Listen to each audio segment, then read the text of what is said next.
देहिनोऽस्मिन्यते देहे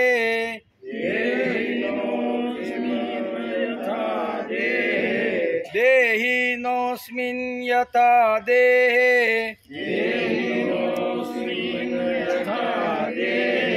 कौमारं यौवनं जरा कौमारं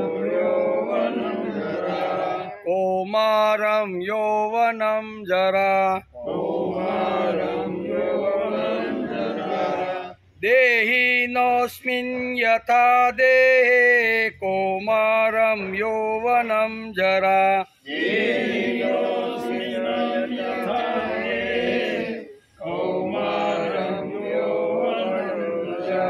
देहिनोऽस्मिन् यथा देहे कौमारं यौवनं जरा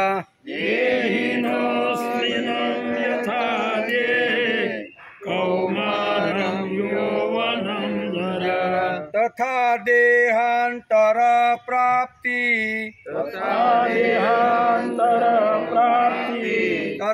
देहांतर प्राप्ति धीरस्तत्र न मोह्यते धीरस्तत्र न मोह्यते तथा देहांतर प्राप्ते धीरस्तत्र न मोह्यते तथा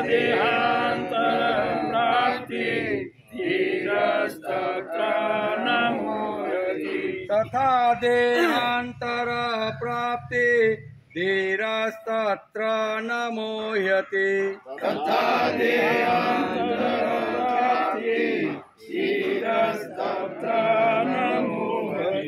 देहिनोऽस्मिन् यथा देहे कौमारं यौवनं जरा तथा देहांतर प्राप्ते धीरस्तत्र न मोह्यते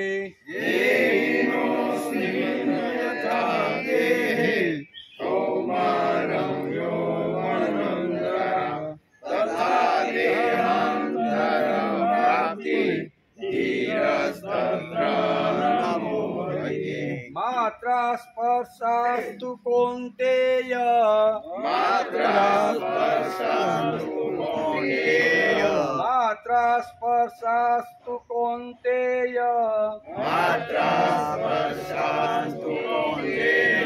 शीतोष्ण सुख दुःखदा शीतोष्ण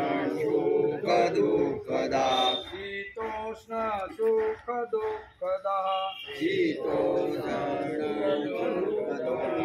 मात्रा स्पर्शास्तु कौन्तेय शीतोष्ण सुख दुःखदा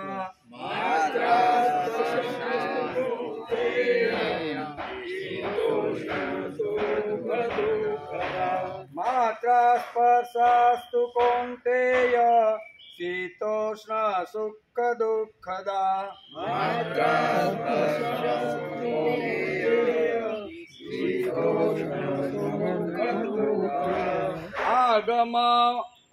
आगमापायिनो नित्यम् आगमापायिनो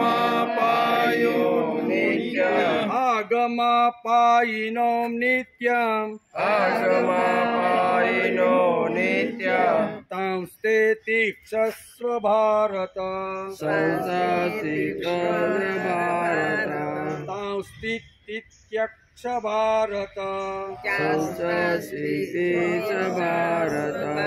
आगमापायिनो नित्यं तांस्तित्यक्ष भारत आगमापायिनो नित्यं भारत आगमापायिनो नित्यस्तांस्तित्यक्ष्व भारत आगमापायिनो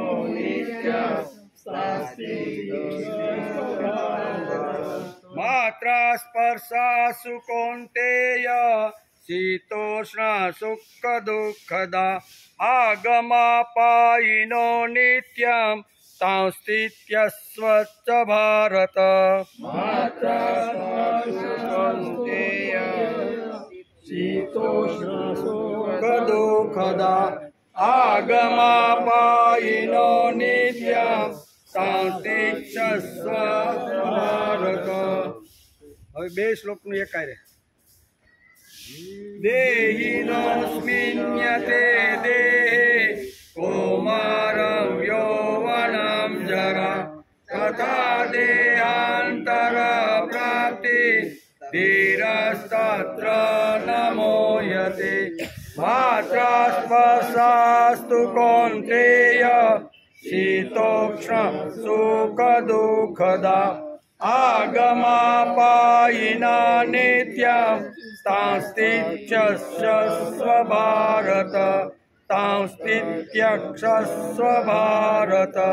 હરિ ઓમ. દેવસુતં દેવ કંસચાણૂરમર્દન દેવકી પરમાનંદં કૃષ્ણં વંદે જગદ્ગુરુ. ગુરુર્બ્રહ્મા ગુરુર્વિષ્ણુ ગુરુદેવો મહેશ્વર. ગુરુ સાક્ષાત પરબ્રહ્મ તસ્મૈ શ્રી ગુરુવે નમઃ. નારાયણ નમસ્કૃત્યં નરં ચૈવ નરોત્તમં દેવીં સરસ્વતી વ્યાસં તતો જયમુદીરયેત. તતો જયમુદીરયેત.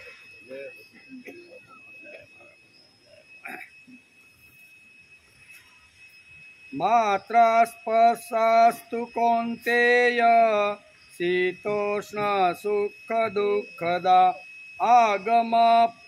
આગમાપાયિનો નિત્યમ શાંતિક્ષસ્વ ભારત. આજે શ્રીમદ ભગવદ્ ગીતા ચિંતન શરૂ થયું એનો 68મો દિવસ છે આજ, બરોબર ને? ગઈકાલે આપણે શ્રીમદ ભગવદ્ ગીતાના બીજા અધ્યાયના 13મા શ્લોકને આપણે ગઈકાલે નમસ્કાર કર્યા. કયો શ્લોક હતો? તો કે દેહી નોસ્મિન યથા દેહે કૌમારમ યૌવનમ જરા તથા દેહાંતર પ્રાપ્તિ ધીરસ્તત્ર નમોયતે.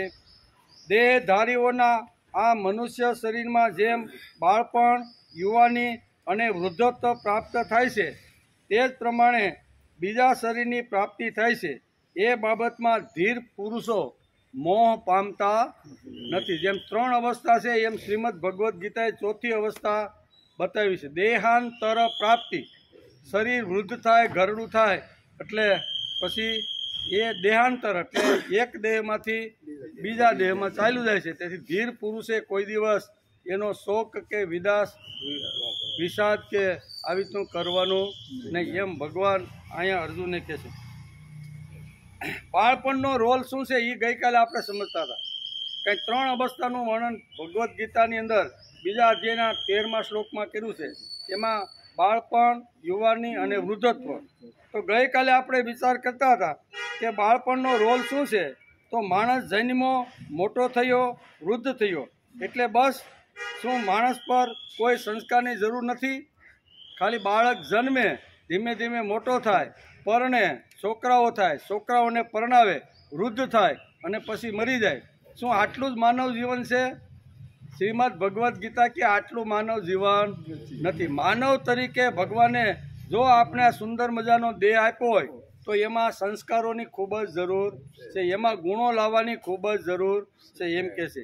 જેમ આપણે ઘણીવાર વાત કરીએ ને કે જેમ કાચો હીરો હોય તો બજારમાં એની કિંમત ઓછી છે, પણ એ જ્યારે ઘંટી ઉપર ચડીને ઘાટ ઘડાઈને સુંદર મજાનો ચમકતો જો હીરો બને તો અનેક ગણી કિંમત એની વધી જાય છે. ઘઉંની કિંમત 400-500 રૂપિયા 20 કિલોના હોય, પણ એ જ ઘરને દળી અને સુંદર મજાની જો મીઠાઈ કરવામાં આવે તો એ જ મીઠાઈના ભાવ 1 કિલોના 300-400 રૂપિયા છે. શા માટે? તો કે એની અંદર સંસ્કાર, એની અંદર ઘાટ ઘડવામાં આવ્યો, એની અંદર સંસ્કાર નિર્માણ થાય એટલે એની વસ્તુની અનેક ગણી કિંમત થઈ જાય છે. તેવી રીતે માટી વેચવા જાય તો એની બહુ કિંમત આવે નહીં, પણ એ માટીને કુંભાર જ્યારે બરોબર પિંડો બનાવીને સાંકડા ઉપર ચડાવી અને સુંદર મજાનું વાસણ બનાવે, નિંબાળામાં નાખીને પકવે, પછી સુંદર મજાના કલરો પૂરીને માર્કેટમાં મૂકે, અને પછી બેન કોઈ પણ લેવા જાય તો પૂછે, ભાઈ આનું શું છે? તો કે આના 300 રૂપિયા છે, 400 રૂપિયા છે.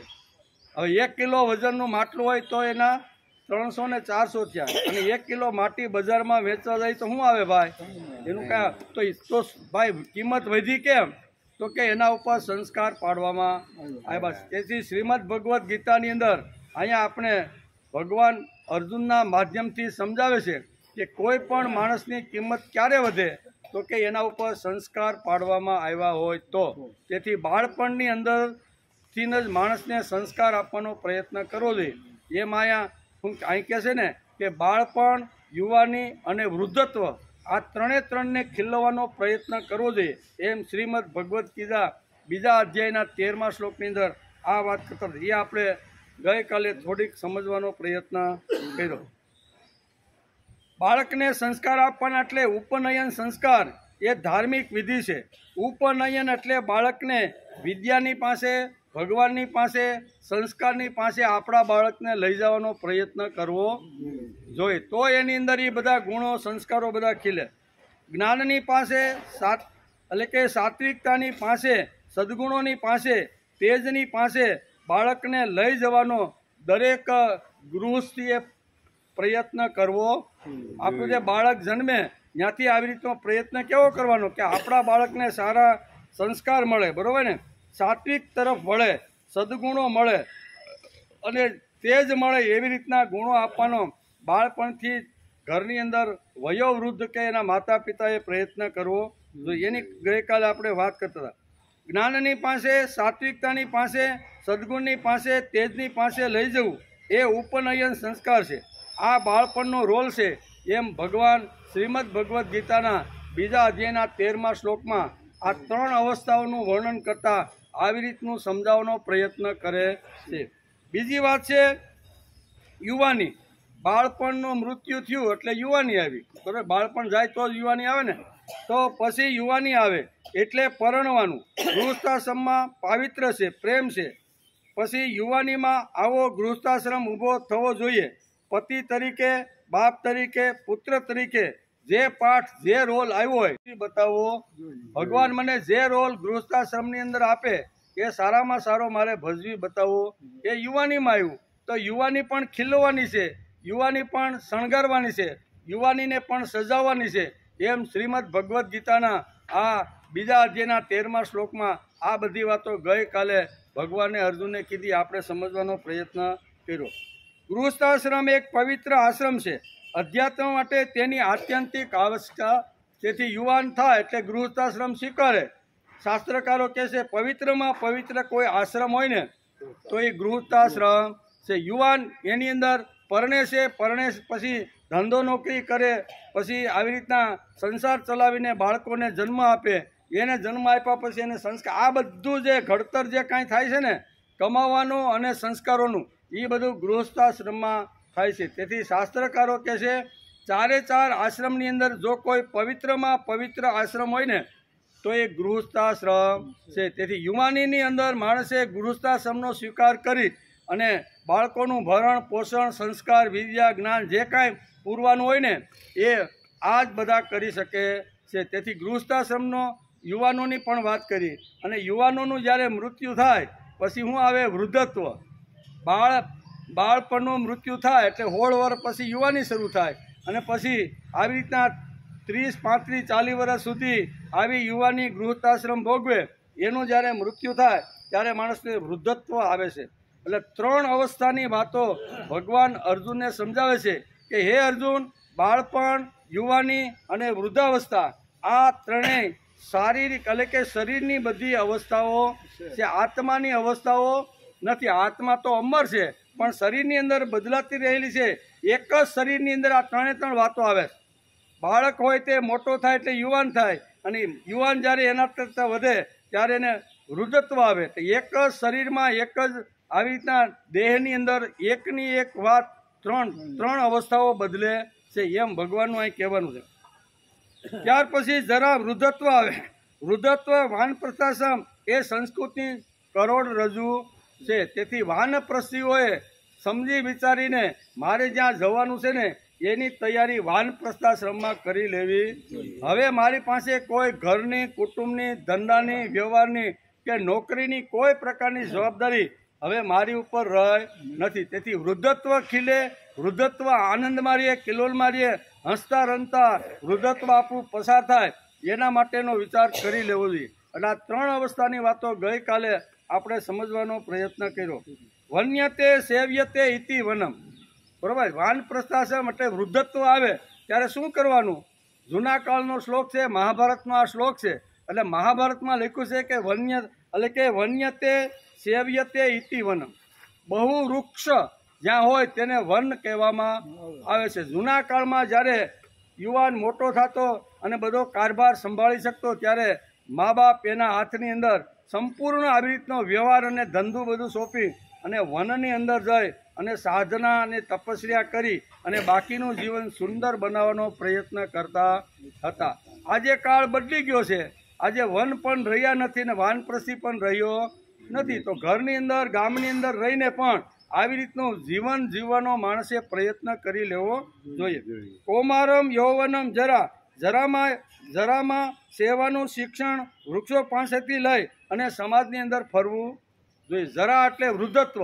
વૃદ્ધત્વની અંદર શું કરવાનું છે કે સારી વાતો આપણે જે કાંઈ બાળપણની અંદર, યુવાનીમાં જે કાંઈ સારી વાતો, સંસ્કારો, ગુણો જે કાંઈ મેળવા એ સમાજને ઉપયોગી થાય. તેથી સમાજના અંતિમ માણસ સુધી આ ગુણો લઈ જવાનો વૃદ્ધે પ્રયત્ન કરવો જોઈએ. આ 3 અવસ્થાઓની વાત ભગવાને કીધી અને ભગવાન આગળ કહે છે કે 3 અવસ્થાઓ તો શરીરની છે જ, પણ એક બીજી અવસ્થા છે દેહાંતર પ્રાપ્તિ.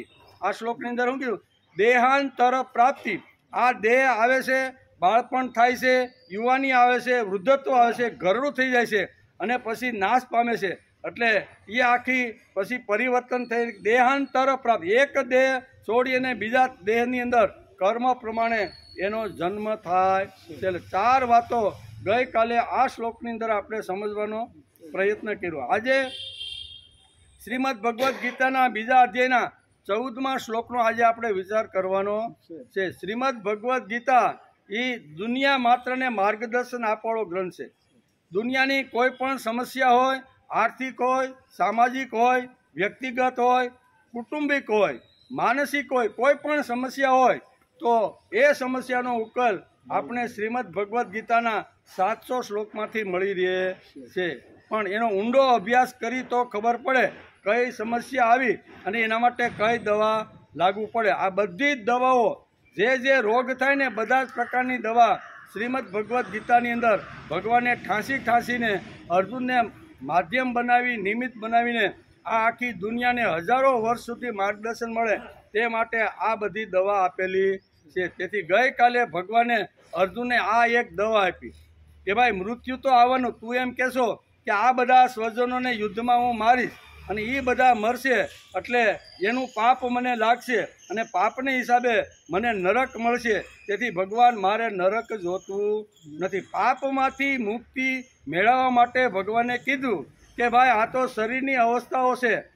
ગઈકાલે તું પણ નહોતો અને હું પણ નહોતો અને આ રાજાઓ પણ નહોતા. આજે હું પણ છું, તું પણ છો અને સામે ઊભેલા બધા રાજાઓ છે. આવતીકાલે એ બધા મરશે તો એ પણ હું પણ નહીં હોય, તું પણ નહીં હોય અને રાજાઓ પણ હશે નહીં. આ ભૂત અને ભવિષ્યકાળની વાતો જેમ ભગવાન અર્જુનને સમજાવે છે એમ કરીને અર્જુનનો ડર કાઢવા માટે ભગવાન આ શ્લોકોની અંદર કહે છે કે ભાઈ મૃત્યુથી ડરવાનું કોઈ કારણ નથી. મૃત્યુનું હંમેશા સ્વાગત કરવા માટે માણસે ઊભું રહેવું જોઈએ. ગઈકાલે આપણે વિચારતા હતા કે જેમ ભગવાન 24 કલાક આપણી જોડે છે એમ મૃત્યુ પણ 24 કલાક આપણી જોડે.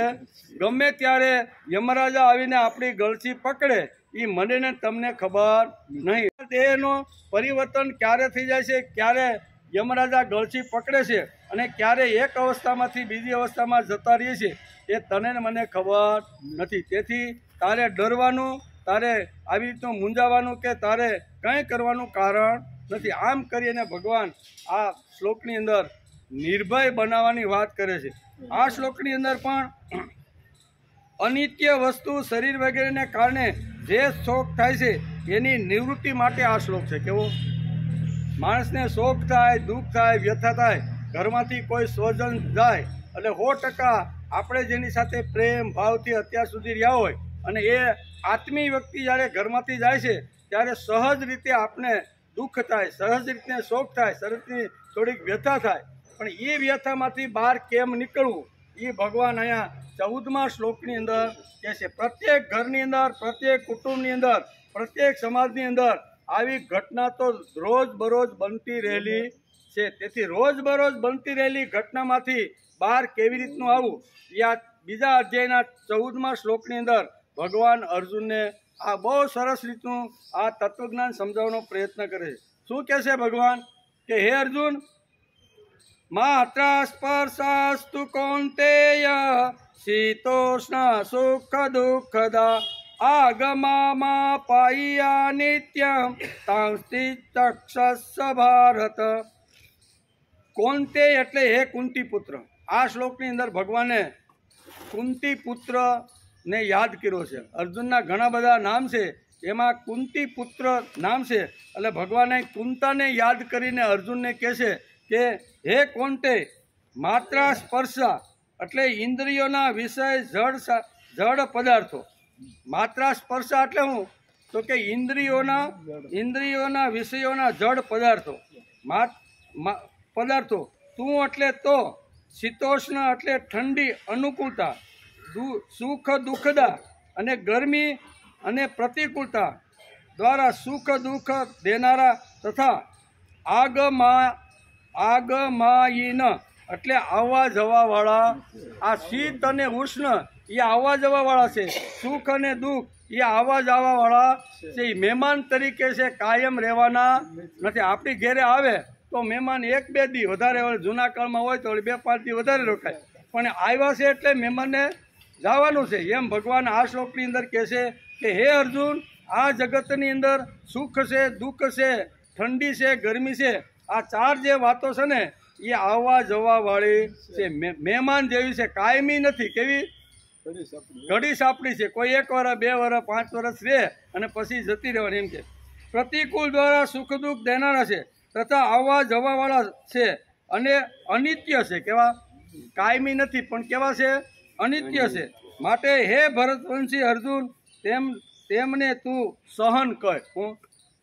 દુઃખ તો આવવાના, સુખ આવવાનું. શીત અને શીત એટલે ઠંડી અને ઉષ્ણ એટલે ગરમી. 2 શબ્દ શ્રીમદ ભગવદ્ ગીતાની અંદર અહીંયા વ્યાસે વાપર્યા છે અને ભગવાન અર્જુનને આ વાતો સમજાવે. શીત પણ આવે, ઉષ્ણ પણ આવે, સુખ પણ આવે, દુઃખ પણ આવે.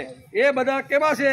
તો કે આવવા જવાવાળા છે, કાયમી નથી. તેથી હે અર્જુન, તું આ બધું સહન કર. આપણને સહન કરવું ને એની આ શ્લોકની અંદર છે.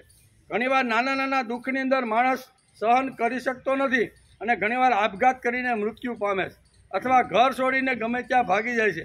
ગમે તેવા ન કરવાના ઘણીવાર દુઃખ સહન ન થાય તો ઘણીવાર આવી ઘટનાઓ સમાજમાં ઘટતી હોય છે.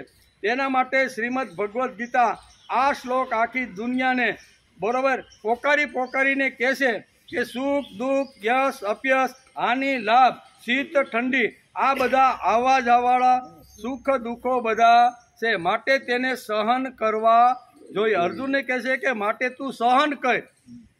શા માટે? તો કે આ બધા તો મહેમાન તરીકે આવ્યા છે. આજે કદાચ સુખ આપશે તો એ કાલે જતું રહેશે, તો પાછું દુઃખ આવશે, દુઃખ આવે તો પાછું સુખ.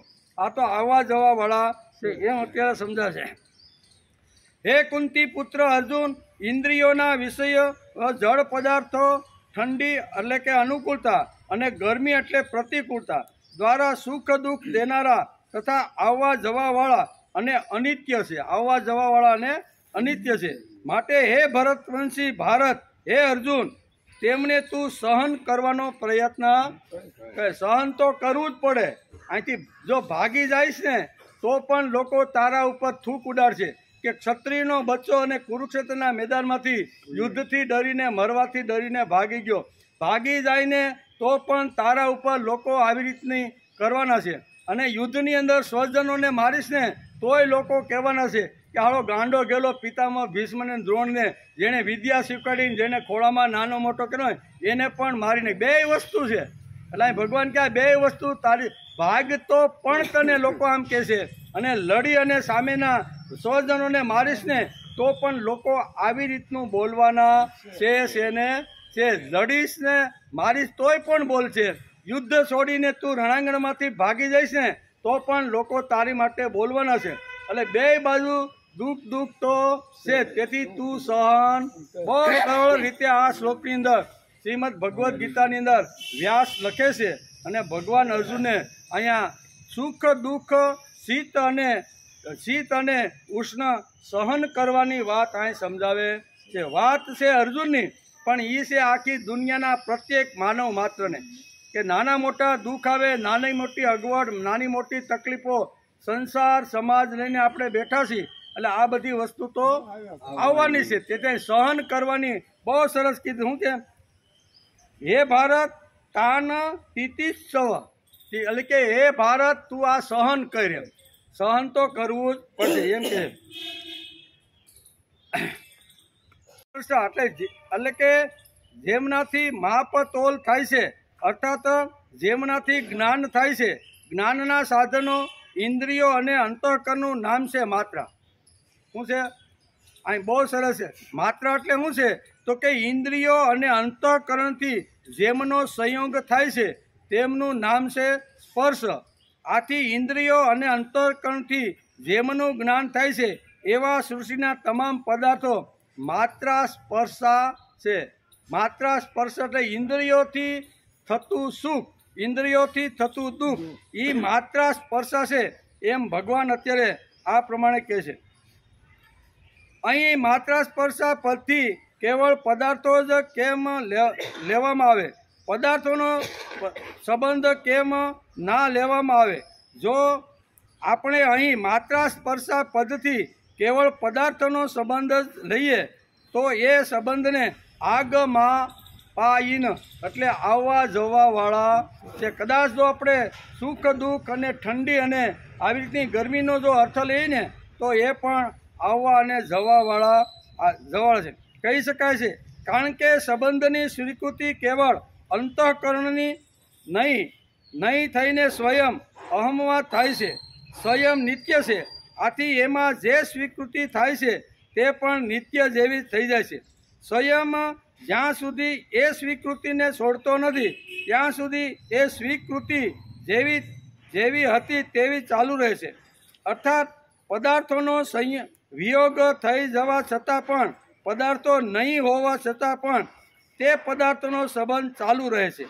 જેવી રીતે કોઈ સ્ત્રી વિધવા થઈ ગઈ છે અથવા તેનો પતિથી સદાને માટે વિયોગ થઈ ગયો છે, પરંતુ 50 વર્ષ પછી પણ એને કોઈ કહે કે આ અમુકની સ્ત્રી છે તો એના કાન ટટાર થઈ જાય છે.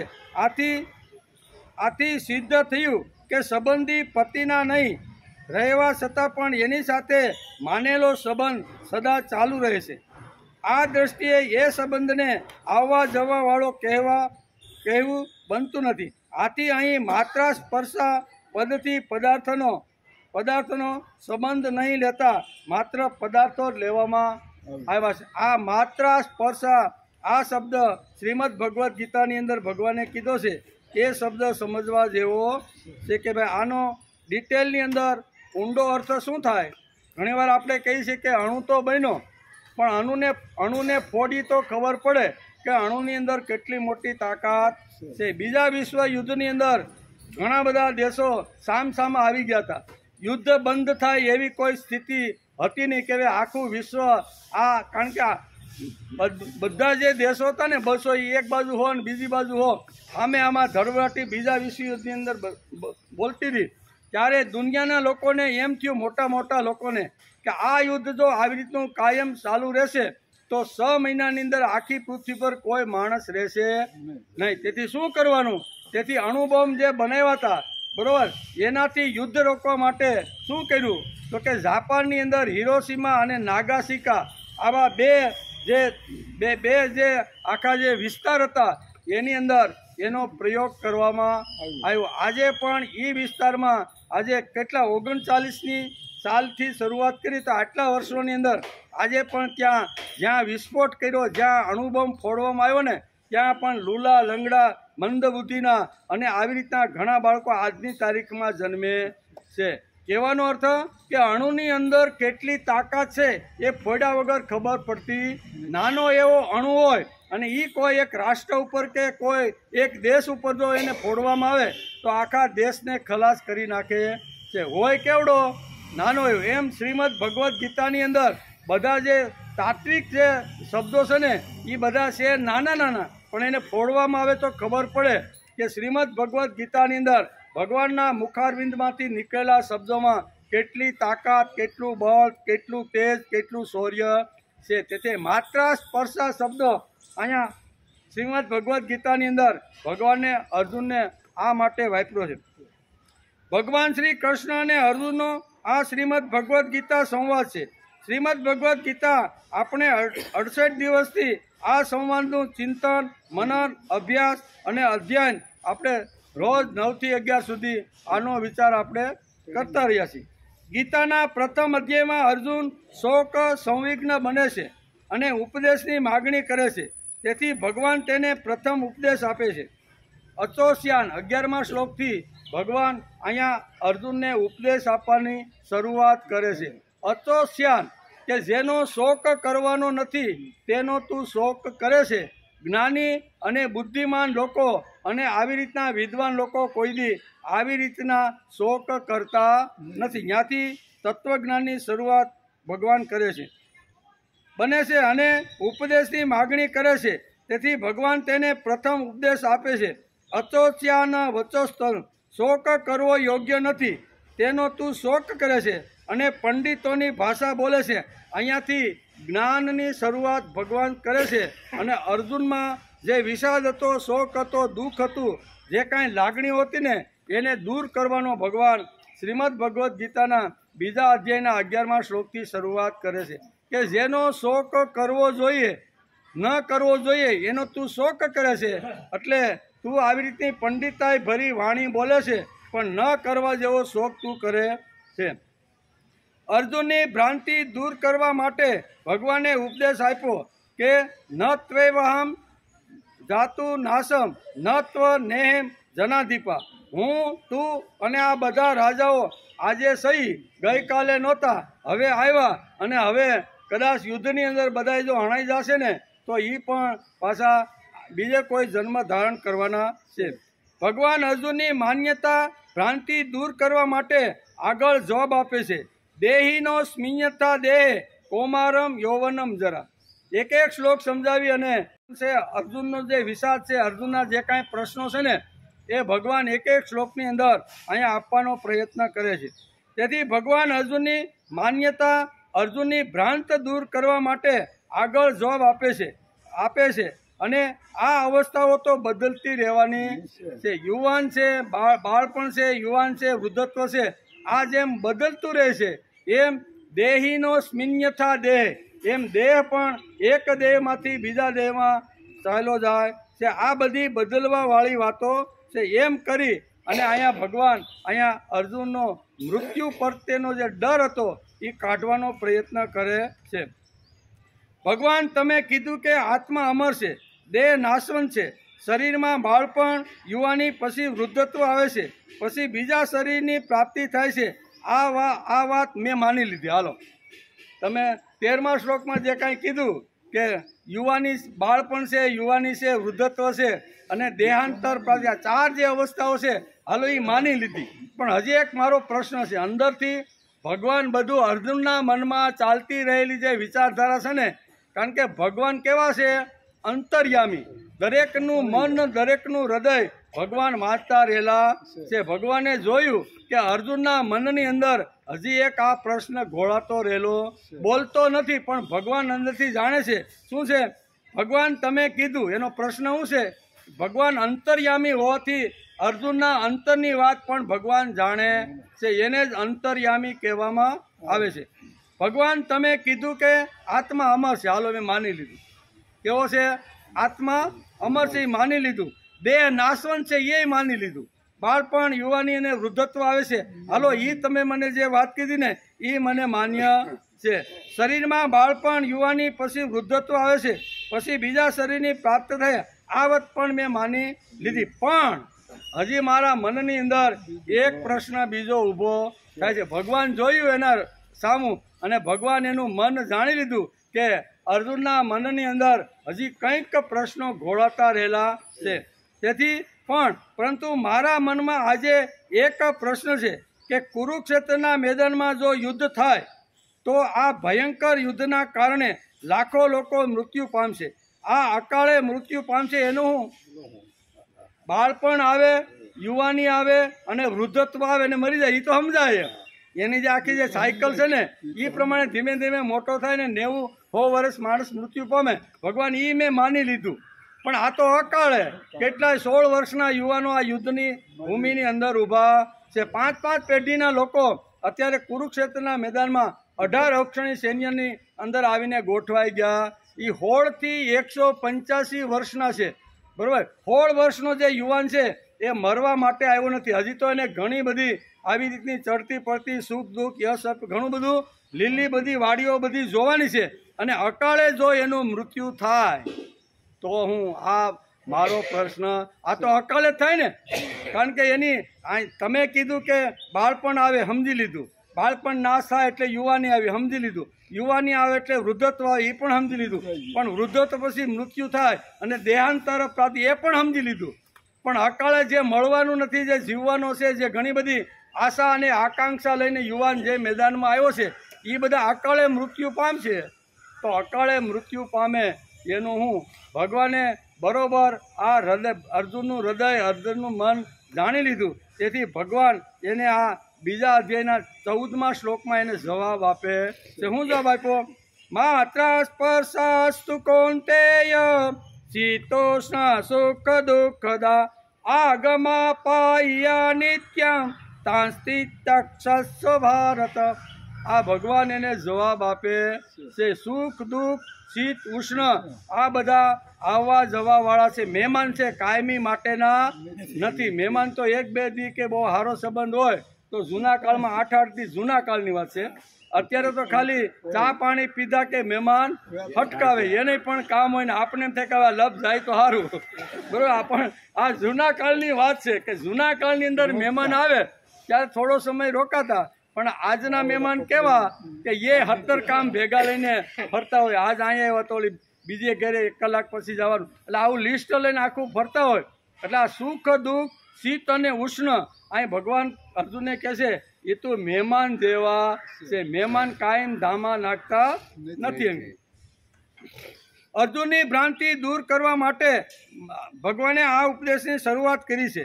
પણ મારા મનની અંદર આ અકાળે મૃત્યુ પામશે તેનું હું આ એક પ્રશ્ન મારા મનમાં છે. તો તમે જો કેટલાના હાથ કપાશે, કેટલાના પગ તૂટશે, યુદ્ધમાં કેટલી શીશો થશે, કોઈ જગ્યા જે મરેલા મરદા પડ્યા છે, કેટલાકના હાથ પગ કપાયા હશે. આ યોદ્ધાઓની સ્ત્રીઓ જ્યારે આક્રંદ કરીને આકાશને ગજવી દેશે ત્યારે શું થાય? આ એક મને થોડોક પ્રશ્ન કે અકાળે મૃત્યુ થાય તો આવી રીતની આખી એક પરિસ્થિતિ સમાજની અંદર અથવા યુદ્ધના મેદાનમાં સર્જાય તો અકાળે યુદ્ધ પામે અને એની સ્ત્રીઓ જ્યારે આવી રીતની મેદાનમાં આવે ત્યારે કોઈનો હાથ, કોઈનો પગ અને કોઈ ચીચાચીચ કરે છે. તો આ અકાળે જે આ ઘટનાઓ ઘટે છે તો એનું ભગવાન શું એમ? કાળ આવે ને 90 વર્ષ થાય તો કાંઈ વાંધો નહીં બાપા, એક જગ્યા ખાલી કરી, હવે બરોબર ને એમ થાય. પણ જ્યારે યુવાન ઘરમાંથી જાય ત્યારે શું થાય? એટલે પ્રશ્ન અર્જુનનો આ છે કે યુવાનીમાં અકાળે મૃત્યુ થાય તો પછી એનું શું? એવો પ્રશ્ન અહીંયા અર્જુનના મનની અંદર છે.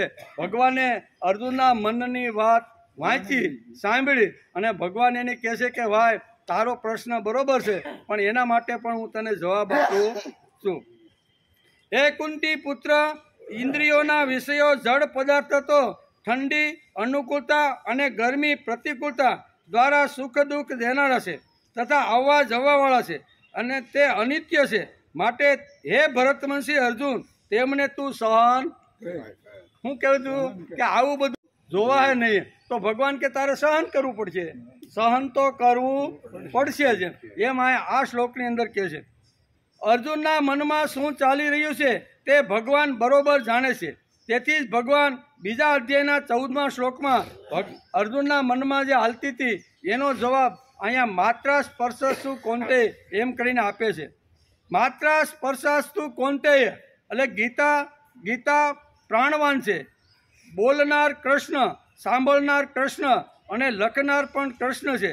અર્જુન વ્યાસ બંને કૃષ્ણ કક્ષના છે. તેથી એના માટે કૃષ્ણ શબ્દ વાપરવામાં.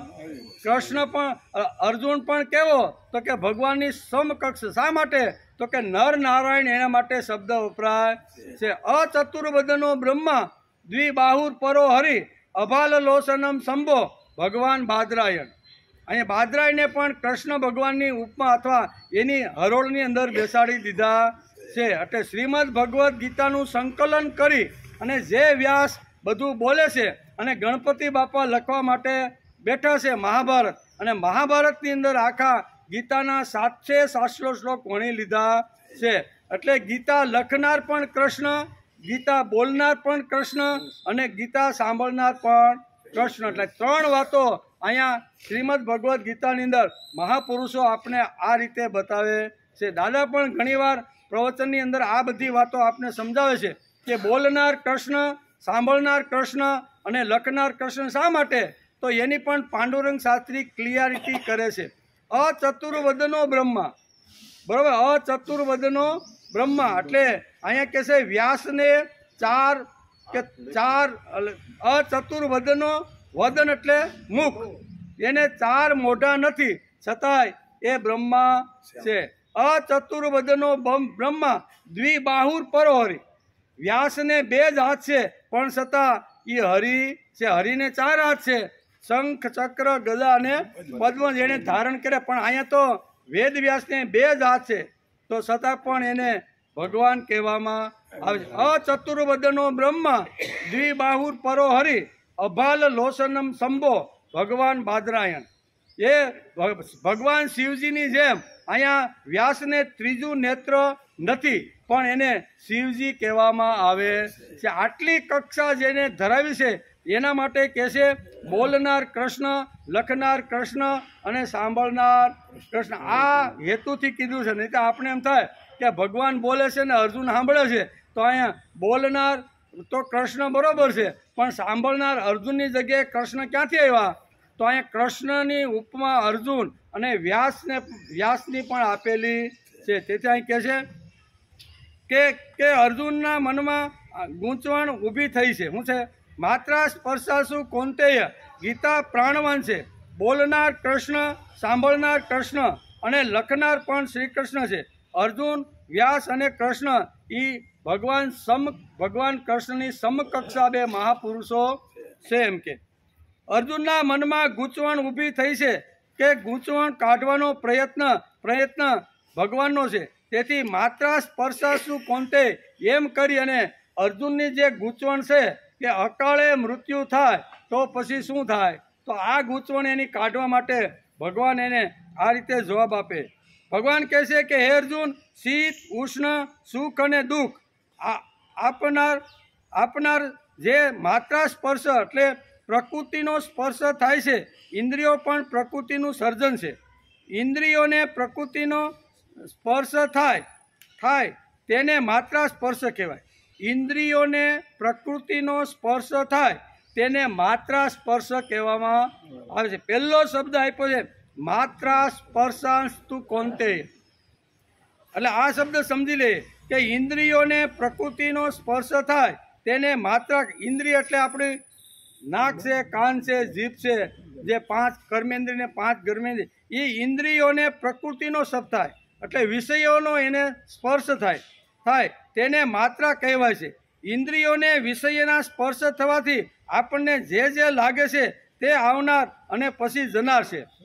વિષયોનો સ્પર્શ ઇન્દ્રિયોને થાય અને ઇન્દ્રિયોને જે ઘણીવાર સુખ પણ થાય અને ઇન્દ્રિયોને ઘણીવાર દુઃખ પણ થાય. તેથી કે આગમાં પાઈ નિત્યમ એ બધું જ આવવા જવા વાળું છે. ક્યારેક જો સારી વસ્તુ મળી જાય, સારા ભોગ મળી જાય, સારો વૈભવ મળી જાય, ઘરની અંદર કુટુંબની અંદર સારા સભ્યો મળી જાય તો ઘણીવાર માણસને આનંદ થાય, સુખ થાય ને. પણ ઘણીવાર એવી રીતનો માણસ ફસે જાય કે બધી રીતેથી એને દુઃખ છે. તો આ બધું કેવું છે, જે સુખ આવ્યું છે તે પણ કાયમ રહેવાનું નથી અને જે દુઃખ આવ્યું છે એ પણ કાયમ રહેવાનું નથી. સુખ પણ જશે, એની જગ્યાએ દુઃખ પણ આવશે, દુઃખ પણ જશે અને સુખ પણ આવશે.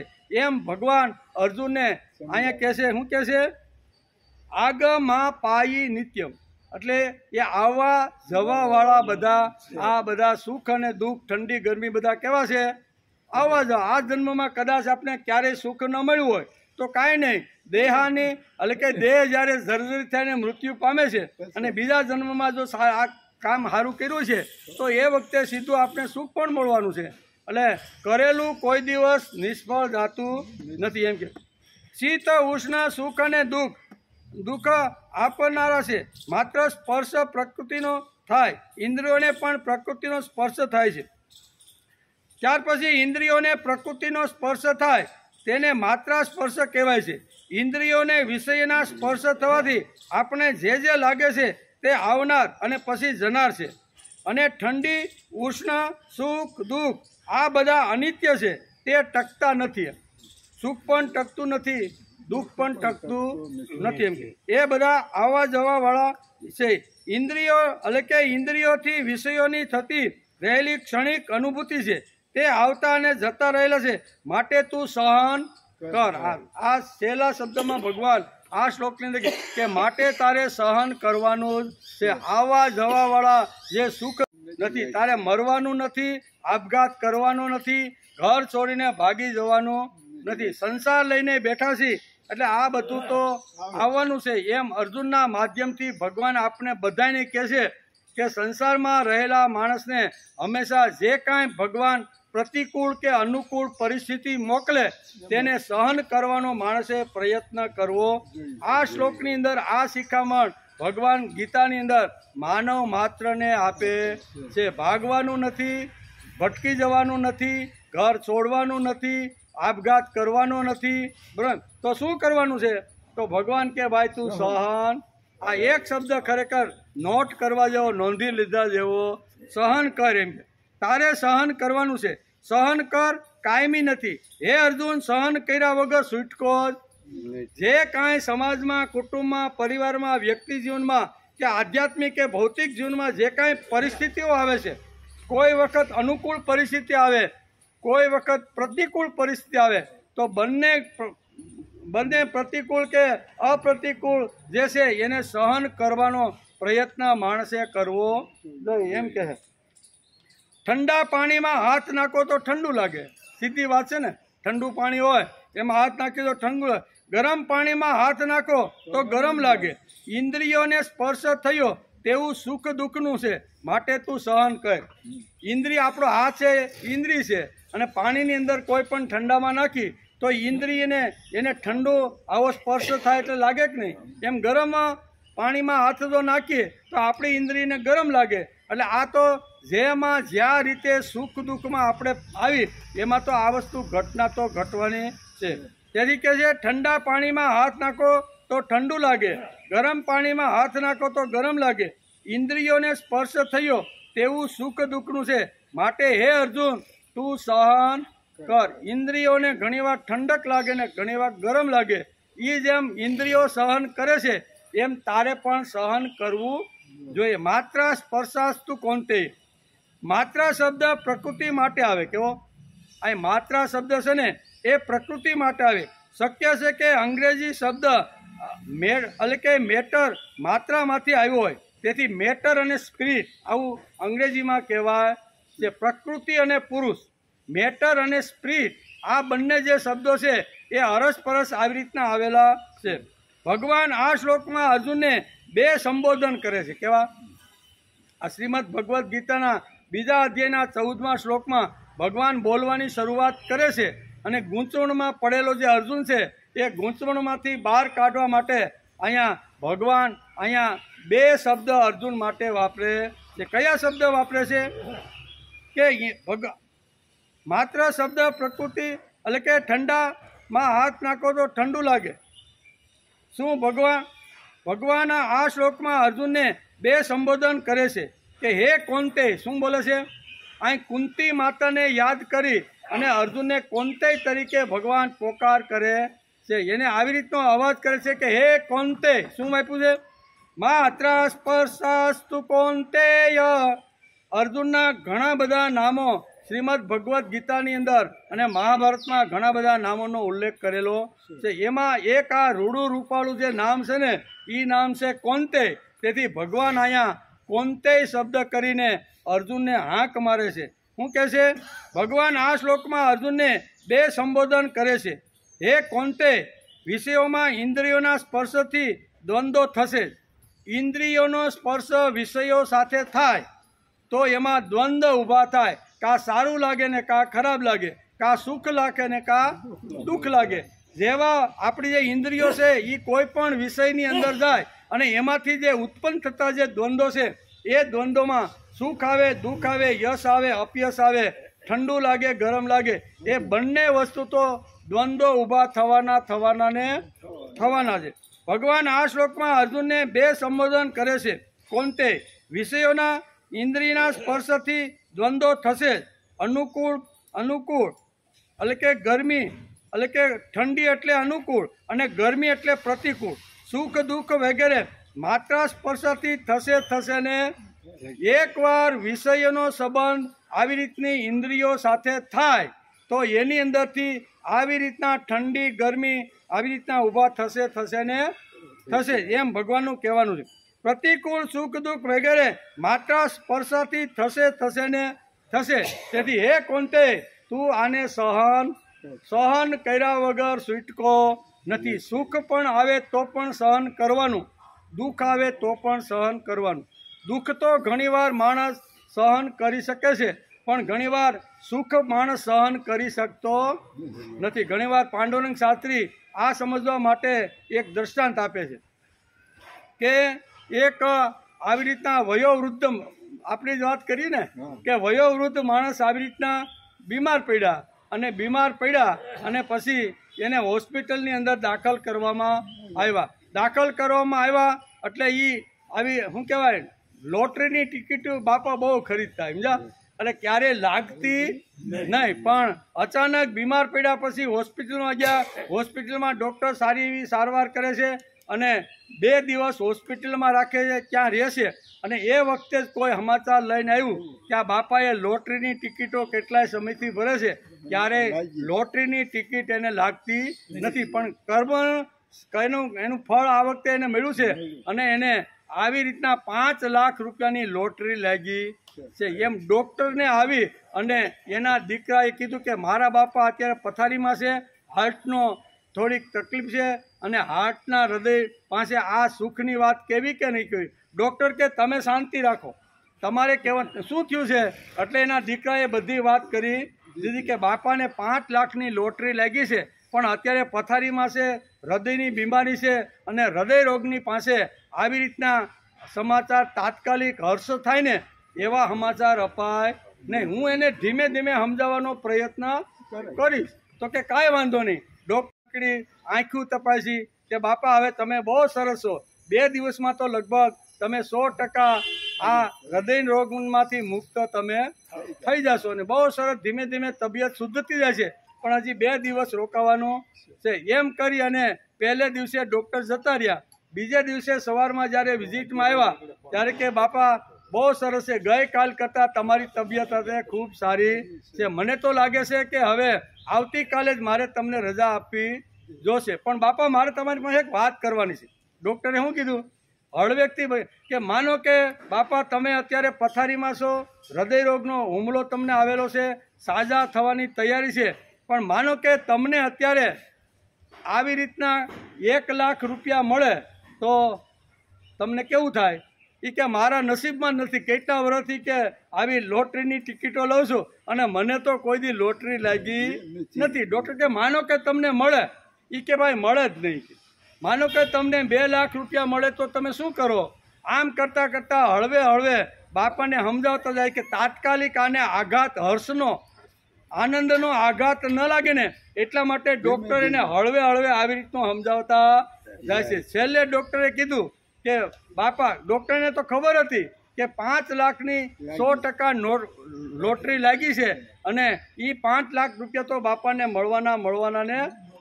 એ ડૉક્ટરને ખબર હતી, પણ ડૉક્ટરને વારંવાર દાદા કહે છે કે ભાઈ મારા નસીબ એવા નથી કે મને 1 લાખ 2 લાખ આવી રીતના લાગે. પણ ડૉક્ટર કે માનો કે તમને 5 લાખની લોટરી લાગી હોય તો તમે શું કરો?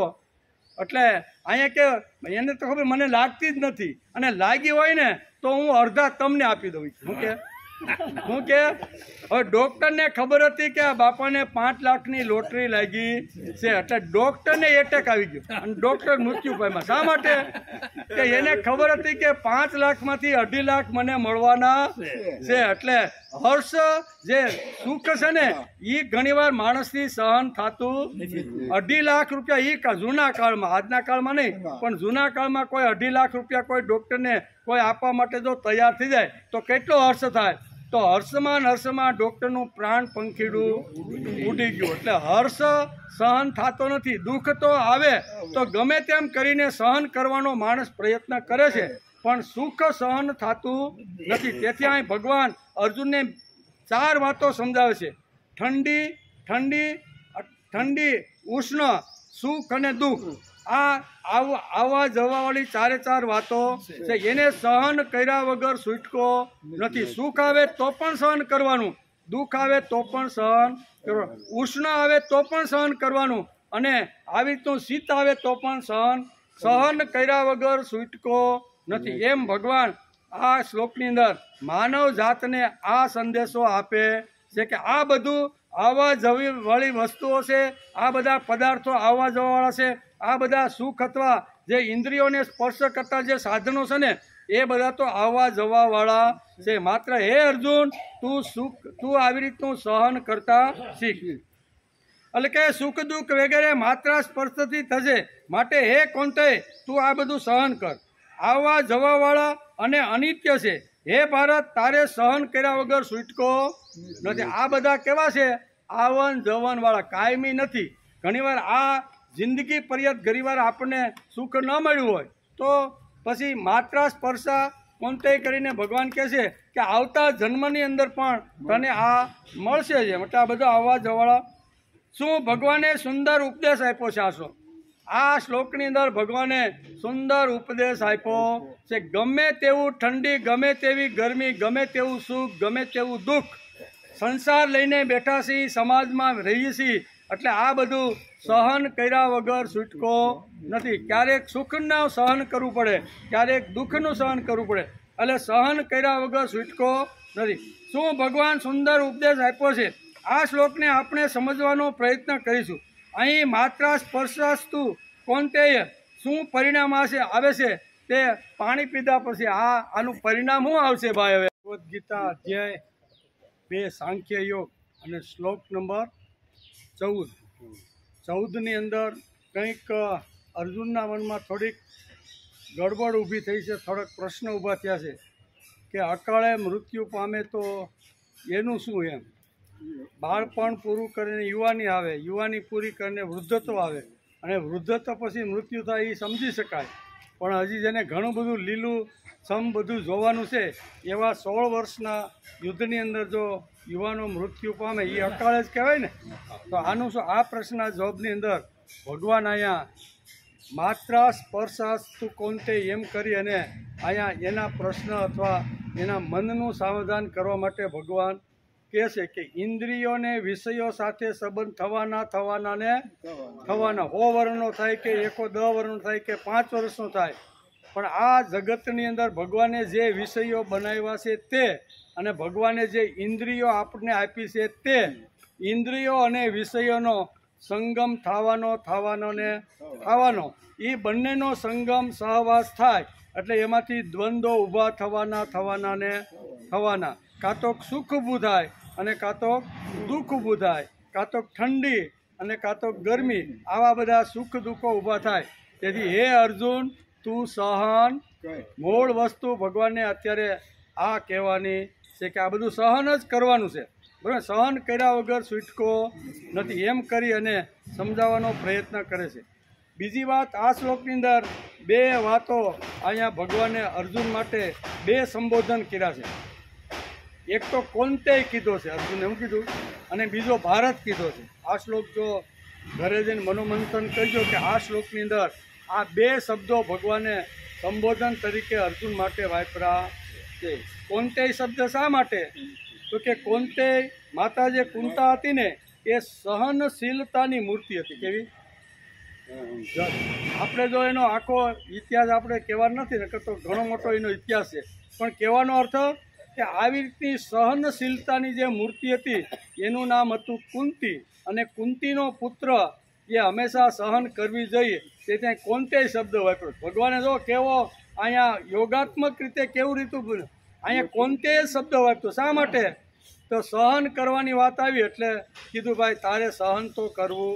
તારી માતા કુંતાએ કેટલા દુઃખો સહન કર્યા છે, તું એનો પુત્ર છો, તારું નામ કોંતેય છે, તે ત્યાં કહે છે માત્રા સ્પર્શાસ તું કોંતેય, હે કોંતેય તારે સહન કર્યા વગર છૂટકો નથી. ભગવાન અર્જુનને એ વાત યાદ કરાવવા માગે છે કે તારી માતા કુંતાએ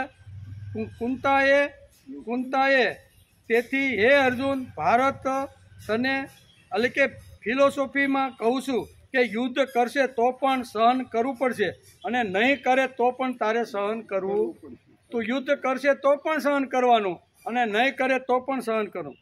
યુદ્ધ કરશે તો લોકો કહે છે કે સ્વજનોને માર્યા. હું પિતામાં ભીષ્મને જેણે વિદ્યા શીખવાડી, જેને શાસ્ત્ર ને શસ્ત્ર બંને શીખવાડ્યા, એને જ આ શિષ્ય બનીને ગુરુને બરોબર યમપુરી પહોંચાડી. એટલે લોકો તો કહેવાનો એ પણ તારે સહન, જો લડીશ અને મારીશ ને તો લોકો આવું બોલશે, એ પણ તારે સહન કરવાનું. યુદ્ધ કરશે તો લોકો કહે છે કે સ્વજનોને માર્યા, અને યુદ્ધ નહીં કરે તો લોકો એમ કહે છે કે અર્જુન તો ભાગેડું ડરપોક છે. શું કે અર્જુન તો ભાગેડું છે, ડરપોક છે, યુદ્ધમાંથી પલાયન થયો છે, ક્ષત્રિય ધર્મને કલંક લગાડ્યું છે, આમ લોકો બોલશે. તેથી હે અર્જુન, બંને બાજુ સહન જ કરવાનું છે. ભાગી જઈશ તો પણ તારે સહન કરવાનું છે, અને યુદ્ધ કરીશ તો પણ સહન કરવાનું છે. તેથી સહન કરવાની જે વાત છે ને ત્યાં ભગવાન કહે છે, શું કહે છે, તાવ તિષ્ઠિ તિક્ષત ભારત, એટલે સહન કર્યા વગર છૂટકો નથી એમ કહે છે. તેથી સહન કરવા માટે કુંતીને ભગવાને અત્યારે યાદ કરી અને માતાને યાદ કરાવી દીધું કે તારી માતા કુંતા કેટલી સહનશીલની મૂર્તિ હતી, એણે કેટલું બધું સહન કર્યું છે. એ તો જેણે સહન કર્યું હોય ને એ માતા કુંતાને જ ખબર પડે. તેથી સહન કરવા માટે કુંતીને યાદ કરાવે છે. કુંતા માતા સહનશીલતાની મૂર્તિ છે. પાંડુ રાજા સાથે કુંતીના પ્રથમ લગ્ન થાય છે, બરાબર. અને એ જ વખતે હજી તો શું કહેવાય, ગૃહની અંદર તો હજી પ્રવેશ જ, લગ્ન કરી અને જાન આવીને હજી તો ઘરની અંદર જ પ્રવેશ કર્યો છે. પ્રવેશ કરતાની સાથે એના અહીંયા પેલા પ્રધાને અહીંયા પાંડુ રાજા એ વખતે હસ્તિનાપુરના રાજા હતા, અને એ કીધું કે રાજા અત્યારે અહીંયા એટલે કે કુંતીના લગ્ન થયા ત્યારે મદ્ર દેશનો જે રાજા છે એને તાબડતોડ અહીંયા શું કહેવાય પાંડુને સંદેશો મોકલો કે મને યુદ્ધમાં તમારી જરૂર છે, દુશ્મનો અત્યારે મારા રાજ્યને હડપ કરવા માગે છે, તમે મારી મદદે આવો. હતી તો વરમાળા પહેરેલી હતી કુંતાને લઈ, અને હજી તો ગૃહ પ્રવેશ માંડ કરી ચૂક્યા હતા. એવા જ સમયે આવી રીતનો સંદેશો આવે છે, અને મદ્ર દેશના રાજાને મદદ કરવા માટે અહીંયા શું કહેવાય વરમાળા તોડી અને અહીંયા જાય છે અને યુદ્ધ કરે છે. અને યુદ્ધની અંદર મદ્ર દેશના રાજાનો વિજય સામે પક્ષથી અપાવી દે છે. મદ્ર દેશનો રાજા આવી રીતનો વિજય અપાવે છે એટલે એ એકદમ ખુશ થઈ જાય છે કે તમે મારા સંકટના સમયે, યુદ્ધના સમયે તમે મદદ કરી અને મારું રાજ્ય આવી રીતનું બચાવ્યું છે. તેથી મારી જે કન્યા છે ને એ હું તમારી સાથે પરણાવું છું. એટલે એનું નામ હતું માદ્રી. માદ્રીના લગ્ન કરી અને રથ ઉપર બેસાડી અને અહીંયા જ્યારે હસ્તિનાપુરની અંદર જ્યારે પાંડુ આવે છે, વિચાર તો કરો કે જે વખતે કુંતાને પરણીને લાવ્યા હતા, ગૃહ પ્રવેશ માંડ કર્યો હતો, અને એવા સમયે જો બીજી કોઈ કન્યાને રાજા પરણીને આવે તો પરણનાર કુંતાની શી હાલત થાય. આ બધું સહન કર્યું છે. કોઈ પણ સ્ત્રીઓની સહન કરી શકે નહીં. પણ હજી તો આવી રીતનો પ્રથમ પગલાંની અંદર આવી રીતની ઘટના બની છે. એટલે હે કુંતી પુત્ર, તારી માતાએ જે સહન કર્યું છે ને એ બધું સહન કરવાથી જ માણસનો વિજય થાય છે. કુંતી સહનશીલતાની મૂર્તિ છે. પાંડુ વનમાં મૃત્યુ પામે છે ત્યારે સતી થવાનો જ્યારે પ્રસંગ આવે છે ત્યારે માદ્રી સતી થાય છે અને 5 જે પુત્રો હોય છે એનું બાળપણથી શરૂઆત કરી અને ઠેઠ મોટી ઉંમરના પાછો હસ્તિનાપુરની રાજા યુધિષ્ઠિર ન બને ત્યાં સુધી એ જે સહન કર્યું છે ને એ તો એ કુંતી સહન કરી શકે. મૃત્યુ થાય, સતી થવાનો વારો આવ્યો, મદ્રી સતી થાય છે. 5 પુત્રોની જવાબદારી આ વિધવા માતા ઉપર આવે છે. અને નાના બાળપણની અંદર જે બાળકોને મારવા માટે જે માણસ તૈયાર થયો હોય એને કેવી રીતના બચાવવા, કેવી રીતના આવી રીતનું હૂંફ આપી, એ બધું કુંતી માતાએ ખૂબ જ સહન કર્યું છે. એટલે કે તું સહનશીલતા મૂર્તિ કુંતી માતાનો પુત્ર છો. તેથી અહીંયા શીત ઉષ્ણ આવશે, સુખ અને દુઃખ આવશે, એ સહન કર્યા વગર છૂટકો. બહુ આ શ્લોકની અંદર આ એક જ સિદ્ધાંત ભગવાનને આખી દુનિયાને આપવાનો છે કે આ બધું તો આવતું જતું રહેશે. તેથી સહન કરે, સહન કરવાની વાત સમજાવે છે. કુંતી સહનશીલતાની મૂર્તિ છે. આટલા દુઃખો સહન કર્યા પછી સગો ભત્રીજો કહે છે કે ફઈ મારી પાસેથી કંઈક તું માગ. શું કહે છે?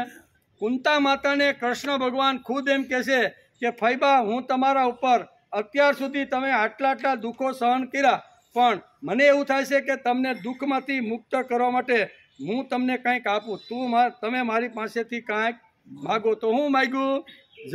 જન્માંતર મને દુઃખ જ મળે. એક તો દુઃખમાં અત્યાર સુધી બાળકોને નાના મોટા કરવા, એને કેવી રીતના સંભાળવા, પંપાળવા, જે કાંઈ કરવાનું હતું એ વિધવા માતા કુંતાએ બધું સહન કરીને આ બધું ઊભું કર્યું છે. તેથી વેદવ્યાસને લાગ્યું કે આ જગ્યાએ અત્યારે આ શ્લોકની અંદર કુંતીને યાદ કરીને, અર્જુનને કોંતેય કરીને મારે આ સંકલન કરવાની જરૂર છે. તેથી વેદવ્યાસ આવી રીતનું સંકલન, ગીતા ભગવાનના મુખારવિંદમાંથી ગવાય છે, પણ સંકલન મહાભારતની અંદર કોણે કર્યું? વેદવ્યાસે. તેથી વેદવ્યાસને લાગ્યું કે આ શ્લોકની અંદર અહીંયા આટલા બધા દુઃખ જેણે સહન કર્યા છે એને યાદ કરીને અર્જુનને પણ કહેવું જોઈએ કે તારે સહન કર્યા વગર છૂટકો નથી. લડીશ તો પણ સહન કરવું પડશે, અને નહીં લડીને તો પણ તારે સહન કર્યા વગર છૂટકો નથી. ભગવાન કુંતીને યાદ કરીને અર્જુનને સહનશીલતાનો પાઠ ભણાવે છે કે આપણા માટે બધા માટે છે. માટે ભગવાન અર્જુનને આ સંબોધન કોંતેય તરીકે કરે છે. બીજો શબ્દ ગીતાકાર વાપરે છે માત્રા સ્પર્શાસ્તુ, એટલે કે ભારત શબ્દ વાપરે છે, બરોબર. અને એક શબ્દ બીજો વાપરે છે કે માત્રા સ્પર્શાસ્તુ. કોને? માત્રા એટલે જે જાણવા માટેનું અને માપવા માટેનું સાધન છે તેને માત્રા કહેવામાં. માપવા માટેનું આપણે કહીએ ને કે આ માત્રા સીસીની અંદર કેટલા ml છે એને આપણે માત્રા કહીએ. કે ડૉક્ટર કહે કે આટલી માત્રામાં તમે 15 ml છે, 10 ml છે, એને માત્રા શબ્દ કહેવામાં આવે છે. માત્રા એટલે માપણી. એટલે કે આપણી પાસે કોઈ સાધન છે જેનાથી જગતને જાણી શકાય અને જગતને માપી શકાય, એવું સાધન છે આપણી પાસે. આ ભગવાન પ્રશ્ન ઊભો કરે છે કે આપણી પાસે કોઈ એવું સાધન છે કે આખા જગતને માપી શકાય અને આખા જગતને જાણી શકાય? એવું કોઈ સાધન આપણી પાસે છે? આપણી પાસે એવું કોઈ સાધન છે કે જેનાથી જગતને જાણી શકાય અને જગતને માપી શકાય? જાણવા અને માપવા માટે ભગવાને આપણને 11 ઇન્દ્રિયો આપી દીધી છે. આ જગતને જો માપવાનું હોય, આ જગતને જાણવાનું હોય ને, તો માનવ દેહની અંદર ભગવાને 11 ટાઈપની ઇન્દ્રિયો આપી દીધા છે. એનાથી જગતને જાણી શકાય છે, એનાથી જગતને માપી શકાય છે. તેથી શ્રીમદ ભગવદ્ ગીતાના 2 અધ્યાયના 14મા શ્લોકમાં માત્રા શબ્દથી અહીંયા ભગવાન બોલવાની શરૂઆત કરે છે. જગતને જો માપવાનું છે, જગતને જો જાણવાનું છે, જગતને જો સમજવાનું છે અને જગતની અંદર જો કાંઈ લેવા મૂકવાનું હશે ને, તો એના માટે ભગવાને આપણે 11 ઇન્દ્રિયો આપી છે. એના દ્વારા જ આ બધું આપણે માપી શકશું, જાણી શકશું અને કરી શકશું. બીજો શબ્દ ગીતાકાર આ માત્રા સ્પર્શ વાપરે છે. આ દ્રષ્ટિ જોઈએ તો ઇન્દ્રિયો માત્રા છે અને મન પણ માત્રા છે. આ જે આપણી ઇન્દ્રિયો છે ને એને માત્રા કહેવામાં આવે છે. અને માત્રા અને વિષયો સાથેનો સ્પર્શ એટલે માત્રા સ્પર્શ આવો શબ્દ વાપર્યો છે. આખો બે જોડેલો છે. કેવો છે? માત્રા સ્પર્શ. માત્ર એટલે જે માપી શકાય છે, જે જાણી શકાય છે તે, અને જાણી શકાય છે તે ઇન્દ્રિયો. આ દ્રષ્ટિથી જોઈએ તો ઇન્દ્રિયો માત્રા છે, મન પણ માત્રા છે, બુદ્ધિ ચિત્ત માત્રા છે, ઇન્દ્રિયો અને અંતઃકરણ એ બધા આપણા માત્રા જ કહેવાય છે. તેથી ભગવાનને જાણવો હોય, ભગવાનને સમજવો હોય, ભગવાનની જે કાંઈ અનુભૂતિ જો કરવાની હોય ને તો એ 11 સાધનો ભગવાને આપને આપી દીધા છે. 5 જ્ઞાનેન્દ્રિય, 5 કર્મેન્દ્રિય અને 11મું મન. આના દ્વારા ભગવાનને માપી શકાય છે, ભગવાનને જોઈ શકાય છે અને ભગવાનની અનુભૂતિ કરી શકાય છે. સુંદર મજાનું તત્વજ્ઞાન અત્યારે ભગવાન અર્જુનને આ શ્લોકના માધ્યમથી સમજાવે છે. આ દ્રષ્ટિએ જોઈએ તો ઇન્દ્રિય માત્રા છે. માત્રા બે શબ્દ, એક તો માં આવે છે અને બીજું ત્રા. માત્રા માં જ જ્ઞાન આપી શકે. કોણ? આ દુનિયાની અંદર નાના બાળકને જો જ્ઞાન આપવાનું હોય ને તો માં જ જ્ઞાન આપી શકે છે. માં જ આપણો શિક્ષક છે. માં ધાતુ ઉપરથી માત્રા શબ્દ આવ્યો. સંસ્કૃત જે જાણતા હોય છે, સંસ્કૃત સાહિત્યને ખબર છે કે માત્રા શબ્દ છે માં ઉપરથી આવેલો શબ્દ છે. તેથી માં એ આપણો શિક્ષક છે અને માં ધાતુ ઉપરથી માત્રા શબ્દ બનેલો છે. જ્ઞાન તે જ આપે છે. મારા માટે જે માં છે ને એ મારા માટે સર્વસ્વ છે. તેથી માં 7 વર્ષ સુધી જેટલું બાળકને આપે ને એ બધું જ બાળક ગ્રહણ કરી લે છે. કોઈ પણ વસ્તુ એ આપણને પૂછે ને આપણે સાચો જવાબ આપીને તો એના મનનું સમાધાન થતું નથી. સીધો મમ્મી પાસે પહોંચી જાય કે મમ્મી આ વાત કે સાચી છે ખોટી. મમ્મી જો કે હા તો જ એ માને. આપણે ભલે સાચી વાત કીધી હોય ને તો બાળક માનવા તૈયાર નથી. માનું આટલું મહત્વ છે. તેથી માત્રા, મા શબ્દ એ ત્ર ધાતુ ઉપરથી આવી રીતનો આવેલો શબ્દ છે. માં કોણ? તો કે જે સંભાળે તેને માં કહેવાય. માં કોને કહેવાય? ગમે તે સ્ત્રીને માં કહેવાતી, ગમે તે સ્ત્રીઓને માં કહેવાય. માં ગમે તે સંભાળે છે તેને માં કહેવાય છે. જે ઉછેરે છે તેને માં કહેવાય છે. જે કાળજી કરે છે તેને માં કહેવાય છે. કાળજી કરે છે એટલું જ નહીં, કરીને જે કોઈ દી બોલતી નથી કે મેં તારા માટે આટલું કર્યું અને તું આમ કરે છે, માં કોઈ દી બોલતી નથી. બાપ તો 2 દંડા મારીને ઘર બારો કાઢી મૂકે. અરે નાલાયક, તું મારી વાંહે આવો ક્યાં પેદા થયો, એમ બાપ બોલી શકે. પણ માં કોઈ દી શું છે આવું બધું કરીને પણ માં બોલતી નથી. કરીને ન બોલે તેને જ માં કહેવામાં. જે બાળક માટે આટલું જે ઘસાઈ ગઈ છે, બાળક માટે આટલું જીવન જેણે ખલાસ કરી નાખ્યું છે અને આટલું બધું કરીને બાળકને નાનાનો મોટો કરે છે, પણ બાળક માટે કોઈ દિવસ માં ઘસાતું બોલતી નથી. બાપ તો 2 થપ્પડ મારીને કહે છે કે હવે આવતો નહીં. આટલા રૂપિયા 10મા ધોરણમાં તારી વાંહે ટ્યુશન ને શિક્ષકો રાખ્યા ને આટલી બધી ફેસિલિટી કરી અને હા નાલાયક નાપાસ થયો એમ કરીને 2 દંડા મારીને ઘર બારો બાપ હોય તો કાઢી મૂકે. પણ માં તો બાપ જ્યારે ઓફિસે વયો જાય ને ત્યારે વાડામાં હોય ને માં પાછલે દરવાજેથી લાવે. કાંઈ વાંધો નહીં બેટા, તું આવી જા. ના મારા બાપા ખીજાય, મને આ સાંજ સુધી ઘરમાં આવવાની ના પાડી છે. એ ભલે કહીને ગયા પણ તું આવી જા. માં પાછલા દરવાજાથી બાળકને લાવે છે અને બાળક રડે છે કે મારા બાપા સાંજે આવશે તો મને ખીજવાય. એ કે અમે રાત્રે જ્યારે મળશું ને ત્યારે હું એને લડી લઈ, તું આવી જા, ખાઈ લે નિરાંતે. આને કહેવાય માં. કાળજી કરે તેને માં, આદર કરે તેને માં, ઉછેરે તેને માં કહેવાય. અને જે આટલું બધું કર્યા પછી જે બોલતી નથી કે મેં તારા માટે આટલું કર્યું, આ શબ્દ માત્રા આ શ્લોકની અંદર ઘણું બધું તત્વજ્ઞાન ઠાસીને વેદ વ્યાસે ભર્યું છે.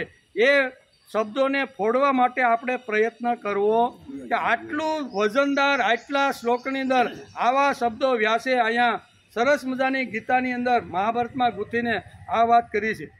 ભગવાને મને 11 ઇન્દ્રિયો સહિત જે સાધનો આપ્યા છે તે સાધનો કેવી રીતે વાપરવા તેનું જ્ઞાન મને મા પાસેથી જ મળે છે. ભગવાને મને જે આપેલા જે સાધનો છે ને એ ક્યાં વાપરવા, કેવી રીતે વાપરવા, એ જ્ઞાન મને મા પાસેથી મળે છે. મા એટલે આપણા ઋષિઓ, મા એટલે આપણા ભગવાન. અને તેથી દક્ષિણ ભારતની અંદર માને પોકારીને બધાય યાદ કરે છે, બરાબર. માં એક આવી વસ્તુ, તન માત્રા, તેના પરથી માત્રા શબ્દ આવ્યો છે. સૃષ્ટિની રચનામાં ભગવાને પંચમહાભૂતોની રચના કરી અને પંચમહાભૂત શુદ્ધ માત્રામાં એ વખતે હતા. એમાં કઈ વસ્તુ ભળેલી હતી નહીં.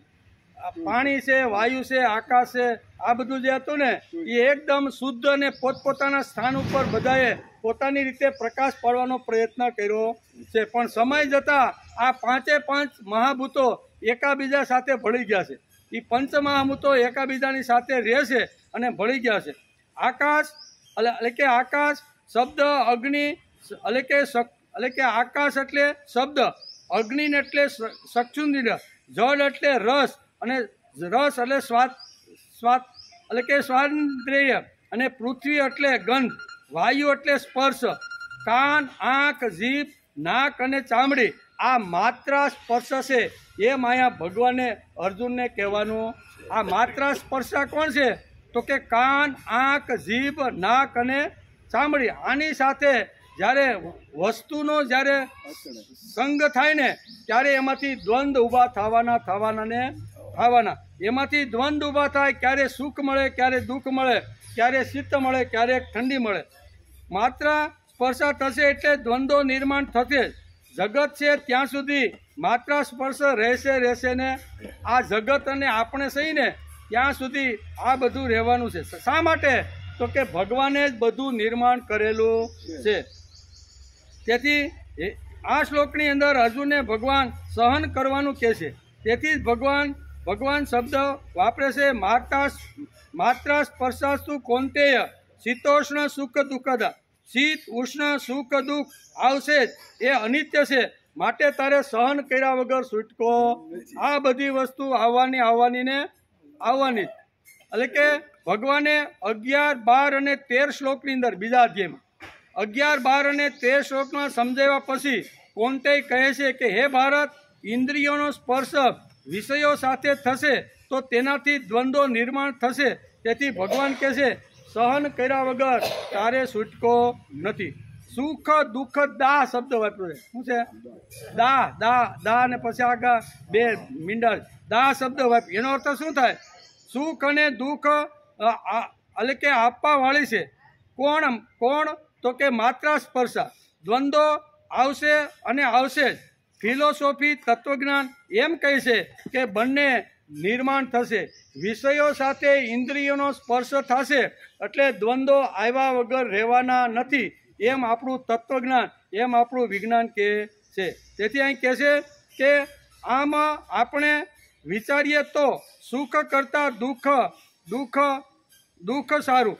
કુંતા, અર્જુન, ભીમ, પાંડવોની માં હોવા છતાં અને ભગવાને પણ સામેથી કીધું કે ફૈબા તમે મારી પાસેથી કંઈક માગી લ્યો, તો એમણે પણ દુઃખ માગેલું છે. સુખ કરતાં દુઃખની અંદર વધારે ભગવાન યાદ આવે છે. એના કારણો પણ વ્યાસ આપને સમજાવે છે. કયા કારણો છે? તત્વજ્ઞાન ભણે છે તે એવું જ સમજે છે કે દુઃખ જ મહત્વનું છે. દુઃખથી આપણને શું મળે છે તે અહીંયા વ્યાસે સમજાવવાનો પ્રયત્ન કર્યો છે. સુખથી તો ઘણું બધું મળતું હશે જ, પણ દુઃખ આવે ત્યારે માણસને ઘડવા માટે ભગવાન કેવી વાતો આપે છે એનું પણ વર્ણન કર્યું છે.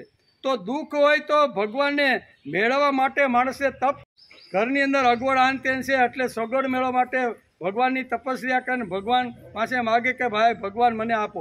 એટલે દુઃખ આવે તો માણસને તપ કરવાનું મન થાય છે. પહેલો ગુણ આવે છે. બીજી વાત, અન્ય લોકોની સહાનુભૂતિ મળે છે. દુઃખ આવે એટલે આડોશી પાડોશીવાળા બહુ કરી ભારે થઈ ગઈ, હવે તમારે કાંઈ જરૂર હોય તો અમે તો તમારી પાસે ઊભા છીએ, એમ કે નહીં. સહાનુભૂતિ આપવા માટે ઘણા લોકો દુઃખ આવે ત્યારે બધા ભેગા થઈ જાય છે. ત્રીજી વાત, દુઃખ આવે તો આપણું મન મક્કમ થઈ જાય. આ બધું દુઃખ આવે તો આ બધી વાતો મન મક્કમ થઈ જાય છે. ચોથી વાત, ભગવાનની સૌથી નજીક રહેવાય. ક્ષણે ક્ષણ દુઃખ આવે એટલે ભગવાનની નજીક રહેવાનો પ્રયત્ન થાય. પાંચમી વાત છે જીવનનું ઘડતર થઈ જાય. કુંતા માતા મૂર્ખ ન હતા કે ભગવાન પાસે દુઃખ માગે. મૂર્ખ હતા, સમજેલા હતા, જ્ઞાની હતા, સમજદાર બધું જ હતું, પણ ભગવાન પાસે દુઃખ શા માટે માગ્યું? કે ભગવાન સતત મારું સાનિધ્ય, મારું સામીપ્ય, મારો સંબંધ અને મારું અસ્તિત્વ, 4 વાતો ભગવાન સતત તમારી સાથે રહે ને એટલે કુંતા માતાએ ભગવાનને કીધું કે તારે જો આપવું હોય તો મને તું દુઃખ જ આપે એમ. પછી કહે છે કે ભગવાનનું જીવનનું ઘડતર થઈ જાય છે, દુઃખ આવવાથી જીવનનું ઘડતર થઈ જાય છે. કુંતા માતા મૂર્ખ ન હતા કે ભગવાન પાસે દુઃખ માગે, સુખ બરોબર ને. તેથી આપણે પણ ઘણીવાર જ્યારે ભગવાનને યાદ કરીને ત્યારે 3 વાતોને આપણે ખાસ યાદ કરીએ છીએ કે સુખાવસાને ઇદમેવ સારમ, દુઃખાવસાને ઇદમેવ જ્ઞેયમ, દેહાવસાને ઇદમેવ જાપ્યમ, ગોવિંદ દામોદર માધવેતી. ગોવિંદ દામોદરને દુઃખની અંદર, સુખની અંદર અને જવાની તૈયારી હોય એ વખતે ગોવિંદનું નામ એવું છે કે જે તમને જે કાંઈ ઈચ્છા, જે કાંઈ કામના હશે ત્યાં સુધી પહોંચાડી તમને દેશે. તેથી અહીં કહે છે કે સુખાવસાને ઇદમેવ સારમ, દુઃખાવસાને ઇદમેવ જ્ઞેયમ, દેહાવસાને ઇદમેવ જાપ્યમ. દેહ જ્યારે જર્જરિત થાય અને જવાની તૈયારી હોય ને ત્યારે નામ લેવા જેવું, નામ પોકારવા જેવું એક જ નામ છે. કેવું? ગોવિંદ દામોદર માધવેતી. સુખની ટોચ ઉપર હોય તો પણ ગોવિંદનું નામ, દુઃખના ખાડામાં પડ્યા હોય તો પણ ગોવિંદનું નામ. અને અહીંયા કહે છે કે જવાની તૈયારી હોય અને સહેલા શ્વાસ લેવાતા હોય ત્યારે પણ ગોવિંદનું નામ આવી રીતનું શ્રેષ્ઠ છે. તેથી માણસે આ અવસ્થાની અંદર આ બધી વાતો સમજવાનો પ્રયત્ન કરવો જોઈએ. ઘણી બધી વાતો આ શ્લોકની અંદર વ્યાસે લખી છે, બરોબર. બધી આપણે કહી શકા નથી, આપણે ક્યાં ઉતાવળ છે. આવતીકાલે આપણે આવશું ત્યારે ઘણી બધી વાતો ભગવાન આ શ્લોકની અંદર ભારત, અહીં એક શબ્દ ભારત પણ અર્જુનને માટે શબ્દ અહીંયા વાપરેલો છે. તો એને સમજવાનો પ્રયત્ન આપણે આવતીકાલે આવશું ત્યારે આ શ્લોક થોડોક અધૂરો રહી ગયો છે તો એનો વિચાર પણ આવતીકાલે થોડો કરશું, બરાબર.